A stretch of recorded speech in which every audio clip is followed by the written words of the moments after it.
हिंदी की कक्षा में आपका स्वागत है। कल के वीडियो में हमने पढ़ा था काव्य गुण। काव्य गुणों पर विभिन्न विद्वानों की भिन्न भिन्न परिभाषाएं, कौन किस आचार्य ने कितने गुण माने हैं, और प्रसाद गुण पर विस्तृत रूप से हमने अध्ययन किया था। आज हम पढ़ने जा रहे हैं माधुर्य गुण और ओज गुण। सबसे पहले हम पढ़ते हैं माधुर्य गुण। माधुर्य गुण कहते किसे हैं, इसकी परिभाषा क्या है, और किस रचना में माधुर्य गुण होता है, या माधुर्य गुण काव्य की किस रचना में पाया जाता है, या माधुर्य गुण की विशेषताएं क्या होती है। पढ़ते हैं माधुर्य गुण। यानी किसी भी काव्य को पढ़ने से और सुनने से हमारे हृदय में जहाँ मधुरता का संचार होता है वहाँ माधुर्य गुण होता है, और यह गुण विशेष रूप से शांत रस में, श्रृंगार रस में और करुण रस में पाया जाता है। अगर विशेष रूप से देखा जाए तो यह श्रृंगार रस में पाया जाता है।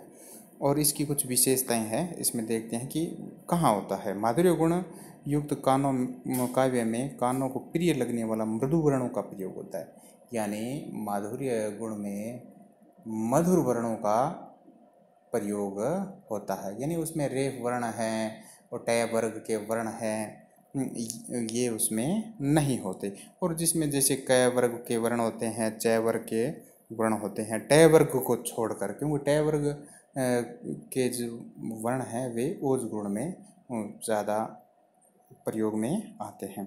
और इसमें कठोर और संयुक्त अक्षर वाले वर्णों का प्रयोग नहीं किया जाता। इसमें जो पद होंगे वो छोटे छोटे होंगे, लंबे समासिक पद नहीं होंगे, और अनुनासिक वर्णों की अधिकता होगी। यानी अनुस्वार है, अनुनासिक है, किसी भी वर्ग के अंतिम वर्ण यानी पंचम वर्ण के हैं, पंचम वर्ण है, उनका प्रयोग ज़्यादा होता है। और ये अल्प समास या समास का इसमें या तो लंबे लंबे समासिक पद होंगे ही नहीं, अगर होंगे तो बहुत ही कम जगह, और होंगे तो बिल्कुल ही छोटे होंगे। ये माधुर्य गुण की विशेषता है। यानी माधुर्य गुण की विशेषता यह है कि वह रचना सुनने में कानों को प्रिय लगती है, मृदु लगती है, और उसमें लंबे लंबे समासिक पद नहीं पाए जाते, और यह श्रृंगार रस में और शांत रस, करुण रस में पाया जाता है, और इसमें क वर्ग के और चय वर्ग के वर्ण का प्रयोग होता है।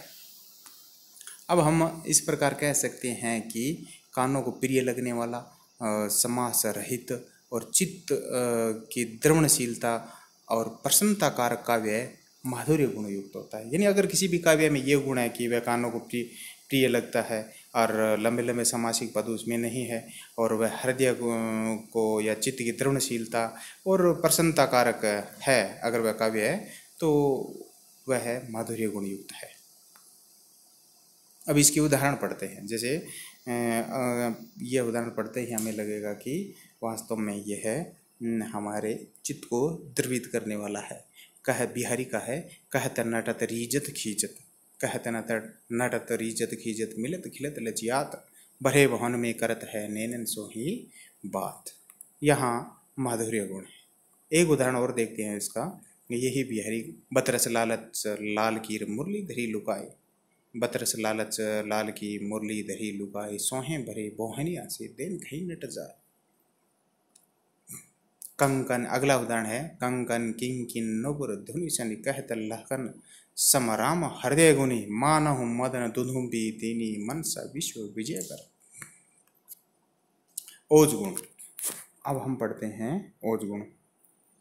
ओज गुण कहाँ काव्य में कहाँ होता है ओज गुण? यानी ऐसी काव्य रचना जिसको पढ़ने से चित्त में जोश, वीरता, उत्साह, उल्लास आदि की भावना उत्पन्न होती है, वहाँ ओज गुण होता है, या वह रचना ओज गुण युक्त मानी जाती है। यानी जिस रचना को पढ़कर या सुनकर हमारे हृदय में उत्साह का संचार होता है वहाँ ओज गुण होता है। और गौड़ी की रीति की तरह इसमें संयुक्त अक्षर, टय वर्ग और लंबे लंबे समासिक और रेफ वर्णों का प्रयोग किया जाता है।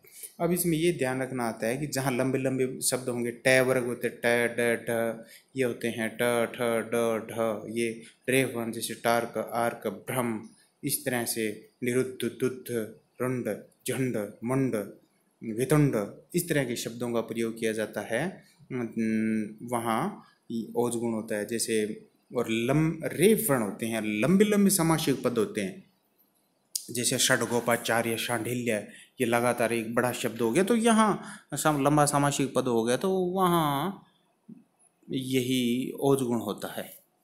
और ये वीर रस, जैसे रौद्र रस है, भयानक रस है, ये वीर रस है, रौद्र रस है, भयानक रस है, विभत्स रस है, उनमें ओज गुण ही अधिक पाया जाता है। जैसे वीर रस का एक उदाहरण देख लिया, हय रुंड गिरे, गज झुंड गिरे, कटकट अवनी पर सुंड गिरे, विकल हय वितुंड गिरे, लड़ते लड़ते यारी झुंड गिरे, तो यहाँ ओज गुण है।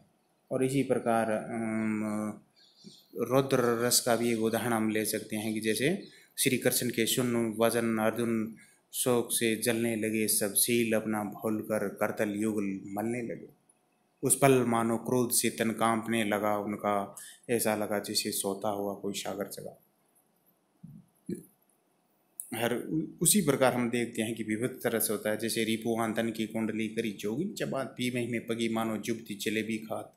इन उदाहरणों में हम देखते हैं कि रौद्र रस होता है, क्योंकि यहाँ लंबे लंबे सामासिक पद भी है, टय वर्ग और रेफ वर्णों का अधिक प्रयोग हुआ है।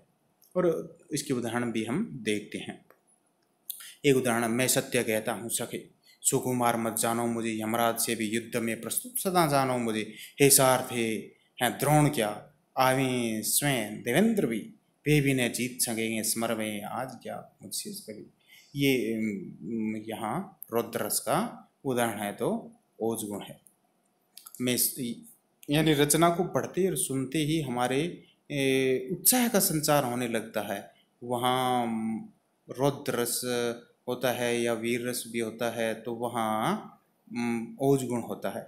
मैं सत्य कहता हूँ सके, दोबारा देखते हैं उदाहरण को, मैं सत्य कहता हूँ सके, सुकुमार मत जानो मुझे, यमराज से भी युद्ध में प्रस्तुत जानो मुझे, हे सारथी हैं द्रोण क्या, आवे स्वयं देवेंद्र भी, वे भी न जीत सकेंगे स्मर में आज क्या मुझसे कभी। इसी तरह एक उदाहरण और पढ़ते हैं, हय रुंड गिरे, गज झुंड गिरे, कटकट अवनी पर शुंड गिरे, भूपर हय विकल वितंड गिरे, लड़ते लड़ते यारी झुंड गिरे। कल के वीडियो में, आज की वीडियो में हमने काव्यांग परिचय पढ़ते हुए हमने काव्य गुणों के बारे में पढ़ा, और विश्वविद्यालय परीक्षाओं में ये 3 नंबर से लेकर 5 नंबर तक काव्य गुणों के बारे में 2 से 3 प्रश्न तक पूछे जाते हैं। ये 2 वीडियो आपके लिए बहुत ही उपयोगी है बीए प्रथम वर्ष के विद्यार्थियों के लिए, और इन वीडियो को आप बार बार देखेंगे और पढ़ेंगे तो काव्यांग परिचय में आपका एक जो बिंदु है काव्य गुण, वह पूरा हो जाएगा। और उसमें आपको उदाहरण भी, आसान आसान उदाहरण भी दिए गए हैं। कल की वीडियो में हम काव्यांग परिचय के रूप में काव्य दोषों के बारे में चर्चा करेंगे, पढ़ेंगे। तब तक के लिए धन्यवाद।